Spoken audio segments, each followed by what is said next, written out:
ouviu o clamor do povo. Porém Deus, ele age como um forte. Porém Deus, ele vai tirar aquele povo do Egito.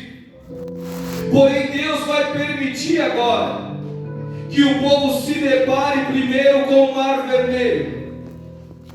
O primeiro limite agora, depois de sair do Egito, estão vindo atrás. Mas o povo está parado ali. O que fazer? Moisés, ele vai clamar a Deus. Moisés, ele vai orar a Deus. E nós conhecemos essa passagem. Nós temos a certeza que Deus, ele ouve o clamor e ele responde o clamor que nós aprendemos em Jeremias 33:3. Que às vezes nós até decoramos: clame a mim e responder-te-ei, e anunciar-te-ei coisas grandes que ainda não viste ou nem ouvistes. Aleluia. O mar era o limite agora. Só que quando Moisés, ele clamou a Deus, e Deus, ele age em favor daquele povo mais uma vez, o mar vai deixar de ser o limite. Por quê, pastor? Porque Deus, ele vai abrir o mar. E aquilo que aos olhos humanos era impossível antes do clamor, deixou de ser impossível depois do clamor. Era impossível passar. Mas depois do clamor, depois da oração de Moisés e o agir em favor de Deus, em favor do povo, deixou de ser impossível. Aí nós vemos a narrativa dizendo que o povo vai caminhar, passando por dentro daquele mar. E uma coisa agora me veio à mente: qual era a extensão daquele mar? Por que me veio isso à mente agora? Porque eu comecei a analisar, e eu quero te trazer a sua mente, porque nós temos limites. E qual é o meu limite? Qual é o teu limite em algumas situações?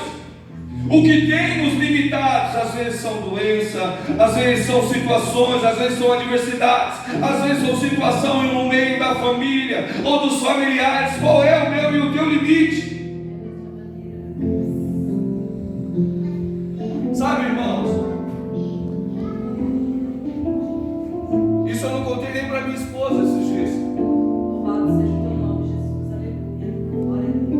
De ir lá ver o seu pai numa situação que ele não quer sair daquela situação, e o seu limite é não poder forçar a pessoa a sair dali, porque a minha vontade era pegar e tirar dali, usar a minha força humana e falar: sai daí. Você não está vendo que isso não é bom para você? Você não está vendo que o lugar que você se encontra está deplorável? E às vezes você olhar e falar assim: não, a pessoa que está ali agora vai ajudar. Não, veio, em vez de ajudar, está piorando. Aí você abre a porta, as oportunidades para que a pessoa mude e saia, queira uma mudança. Aí sabe o que o inimigo faz? Quer usar de astúcia para que você compactue com o erro, porque eles usam de mentira para querer tirar de você dinheiro para usar coisas erradas. Só que o Espírito Santo não nos deixa enganados e nem confundidos. Aleluia. Só que o limite era esse, eu não podia passar desse limite. O que eu posso fazer é orar e confiar em Deus, que muda, que transforma, que liberta. Chorar eu choro. Ter vontade de, eu tenho.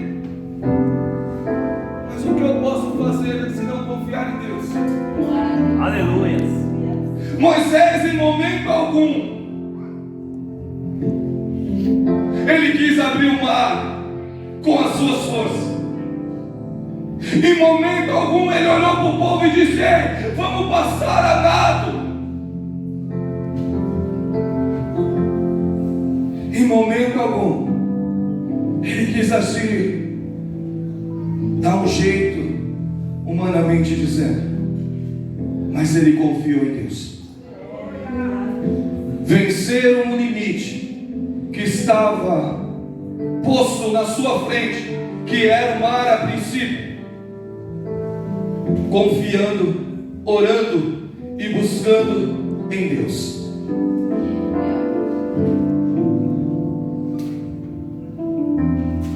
E pensando quais são os nossos limites e como vencê-los.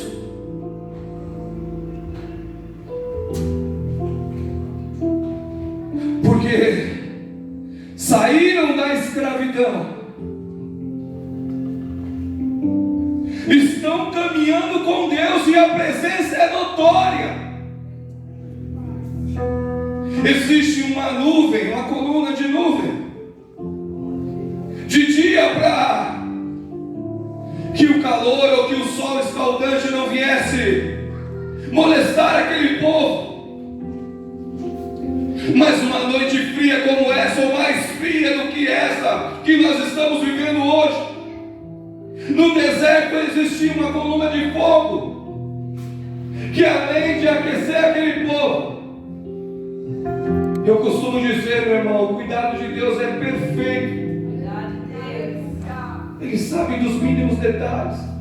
Aleluia. Aquele fogo, além de aquecer o povo, alumiava o caminho. E além de mostrar o caminho, espantava todos os animais peçonhentos que saem do deserto à noite para caçar.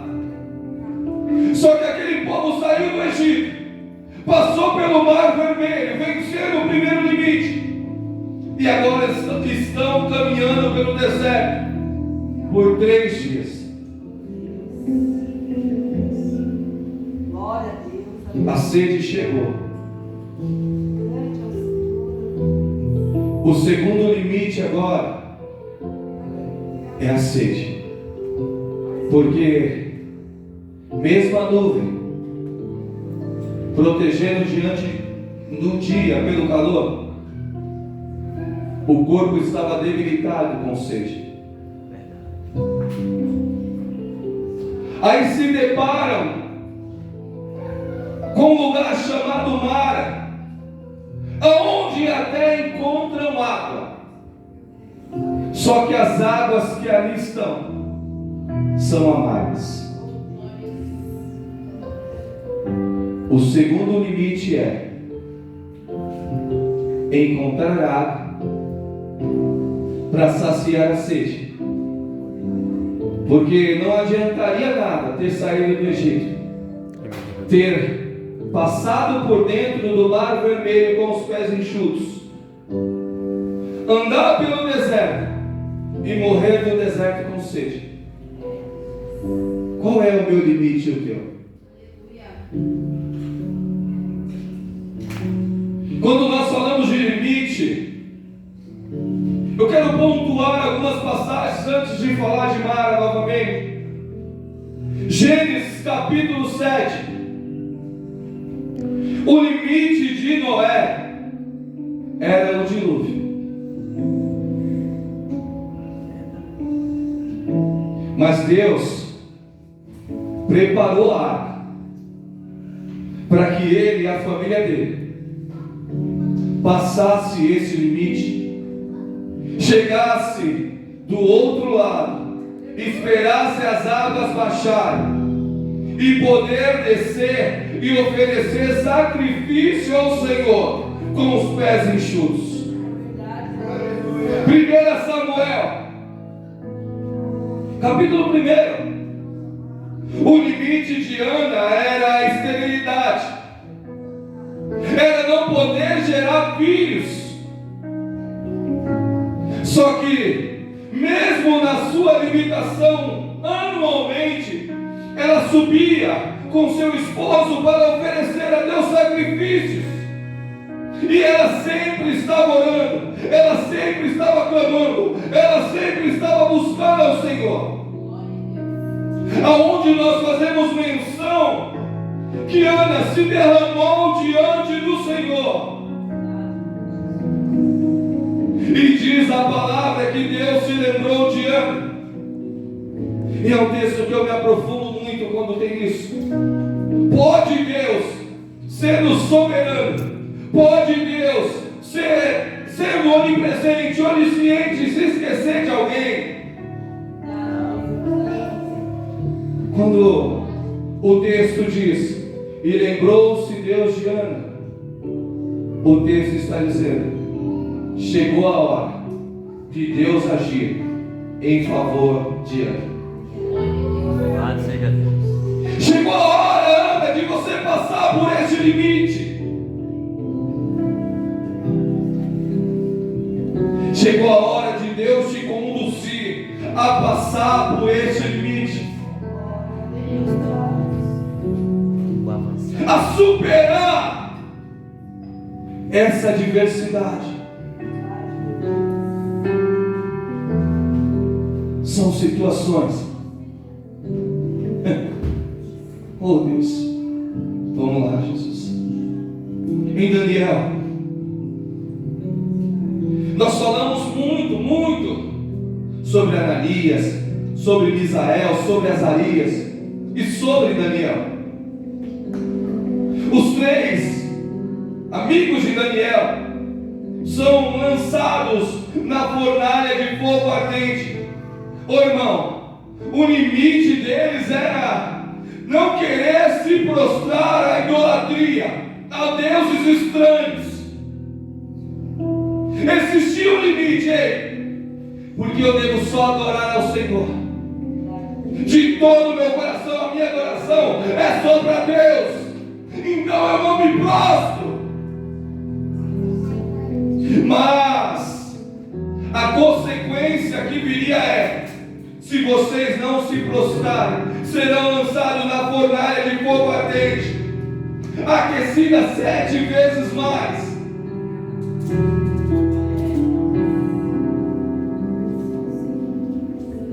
Hoje não precisa nem de fornalha, né, irmãos? Hoje, eita Deus, Glória a Deus, aleluia. Glória a Deus.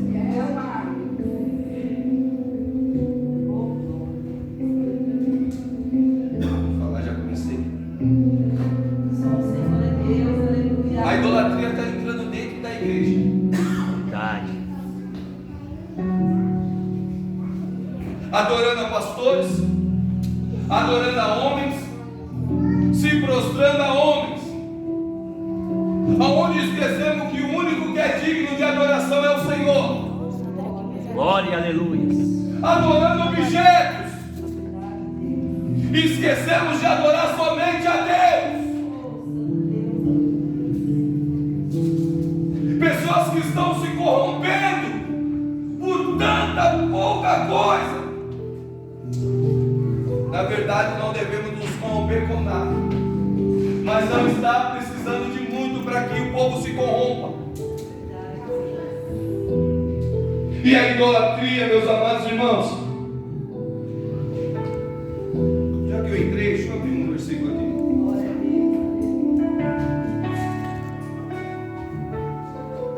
Primeira Coríntios 10, 13.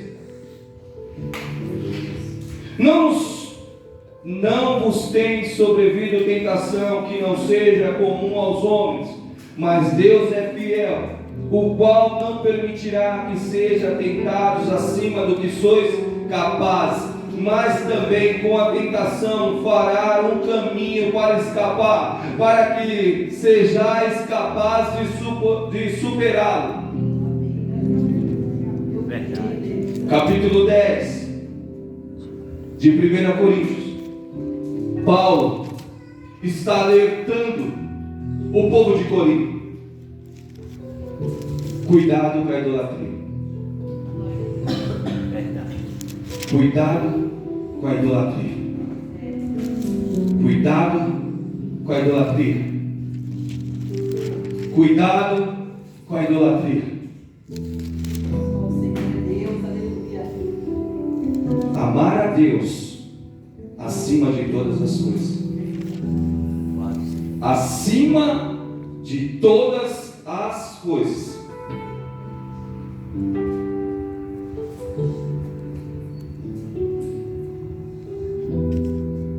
Deus, Ele envia o seu Filho como homem.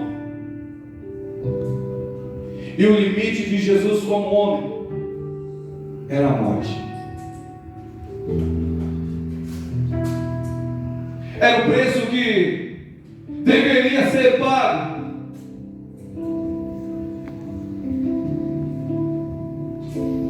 E Jesus, Ele vai caminhar até aquela cruz, vai se entregar naquela cruz, vai morrer,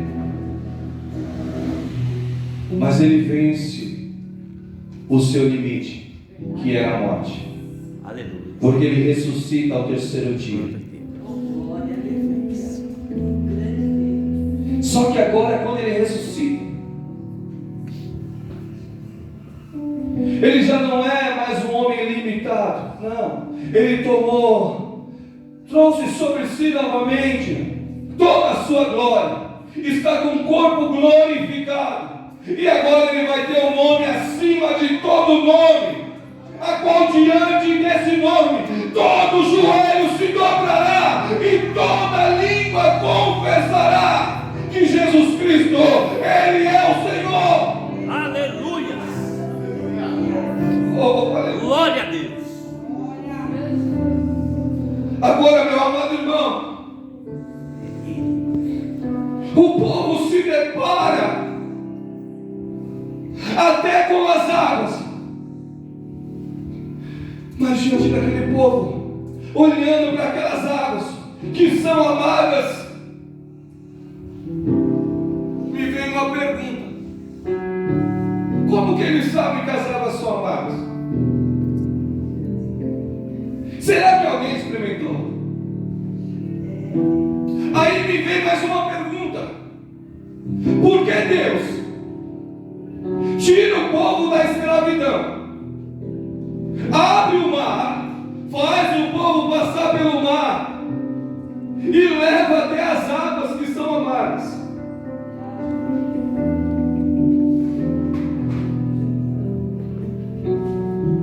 Oh, aleluia. Dentre o povo, mediante o limite que se encontrar, mesmo olhando os milagres que Deus havia feito, se nós formos contar, 3 dias se passaram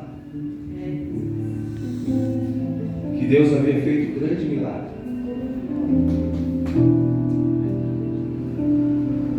E o povo já começou a murmurar.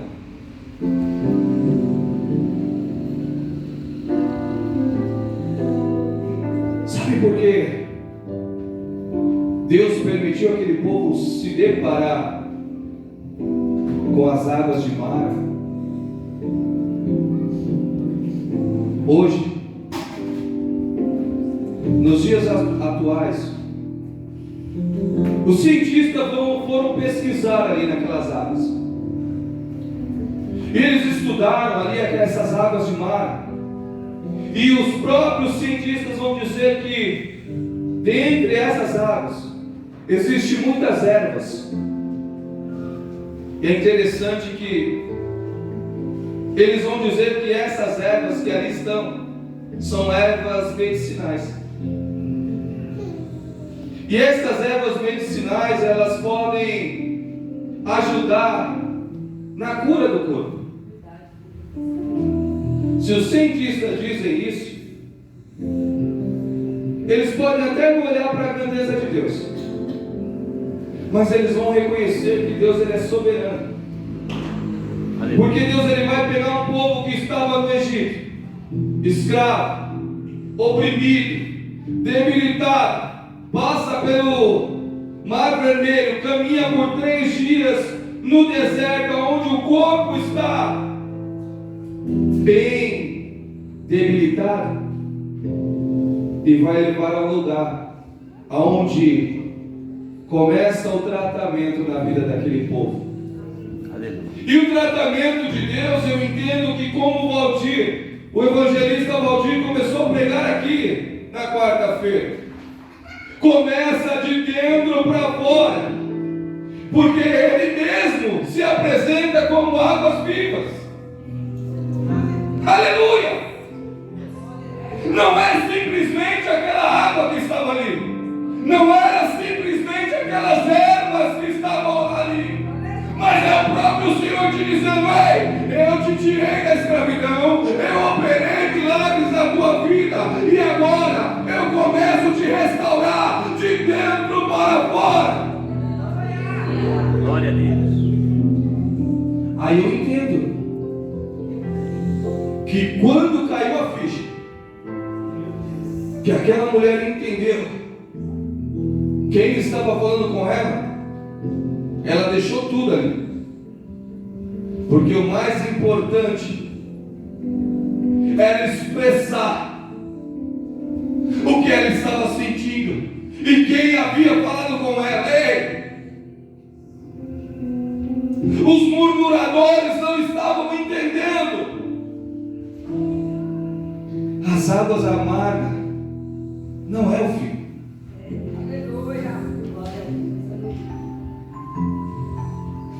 Mas quem quer chegar diante delas? Lembra que eu estou fazendo um paralelo com as nossas aflições, com as nossas dificuldades, com as circunstâncias que nós vivemos no dia a dia. E chegar diante de uma situação que tem um gosto amargo é difícil. Não é difícil? Verdade. E se eu não vigiar, eu murmuro. Oh, Santo Deus, aleluia. E se eu não vigiar, eu esqueço de orar e clamar a Deus. Graças a Deus, aleluia.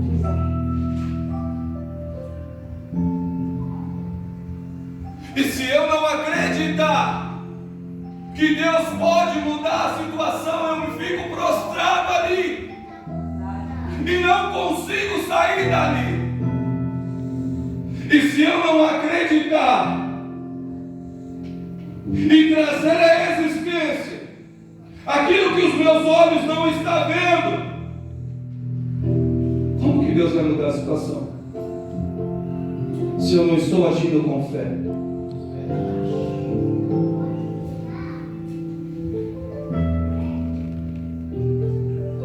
Foi falado por esses dias. Parou alguns versículos antes, se eu não me engano, na sexta-feira, que a nossa fé, ela tem que ser não do tamanho, porque o tamanho é pequeno, mas como um grão de mostarda. Por que, pastor? Como um grão. Porque quando ali diz como um grão de mostarda, é porque o grão de mostarda, eu já disse isso aqui algumas vezes, é um dos grãos mais resistentes que existe. Aleluia.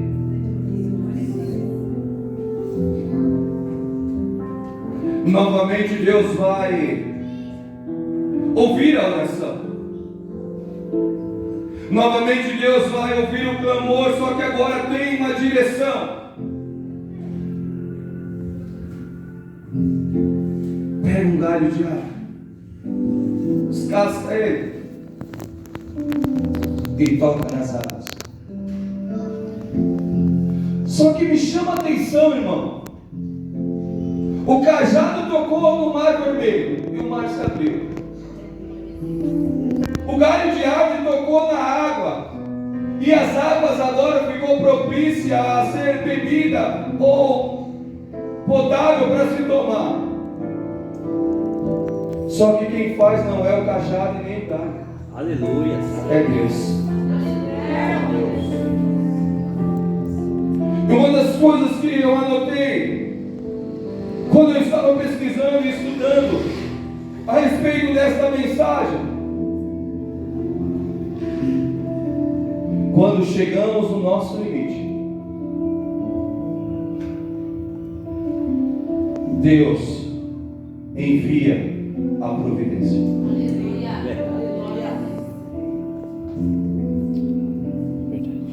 Só que para isso, como foi falado neste culto, Deus tem que estar conosco. Louvado seja Deus. Se o Senhor estiver conosco, para nós existem limites, para Ele não. Sabe, meu pai, que eu estava falando? Para mim é um limite, para Deus não. Eu confesso para os irmãos que a minha oração foi: Senhor, nem que seja no último momento, dá uma oportunidade, mais uma oportunidade para Ele.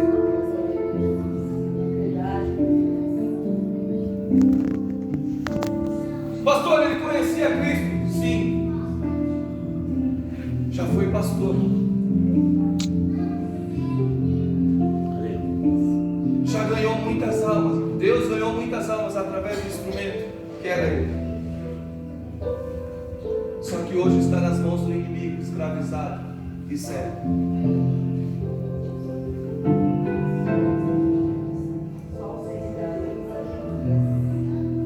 Igreja,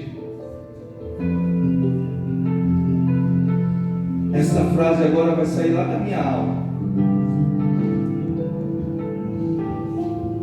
e eu divido com vocês. Vigie, porque o inimigo não está brincando. Eu disse para a missionária Marilene: o inimigo está destruindo as famílias. O inimigo está lutando contra as colunas.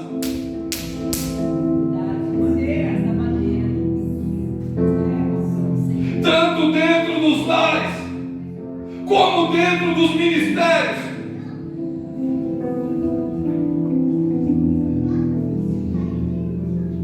Vigie. Eu disse para ela: não é simplesmente dizer eu sou cristão, pego a Bíblia e vou para a igreja. Não, eu tenho que ser a igreja. Aleluia. Louvado seja. Só que os limites, meu amado irmão, minha amada irmã, às vezes são os desejos da minha carne, são as minhas vontades que está me impedindo de renunciar. Porque o povo sai do Egito, o povo passa pelo Mar Vermelho, o povo vê as águas que eram amargas ser transformadas em água doce. Mas mesmo assim, o Egito não tinha saído de dentro daquele povo. E aonde que era para ser um processo de 40 dias, se estende agora a 40 anos. E o mais impressionante nesta passagem, que às vezes nós deixamos passar, não é os grandes feitos de Deus, porque tudo foi criado por Ele. Quando Ele fala, todas as coisas lhe obedecem. Quando Deus age, quem pode impedir o trabalhar do Senhor? Não é simplesmente os grandes feitos de Deus. Mas o que me chama a atenção desta passagem, e tem que ser o meu e o teu foco, desses que saíram do Egito, quantos entraram na terra prometida?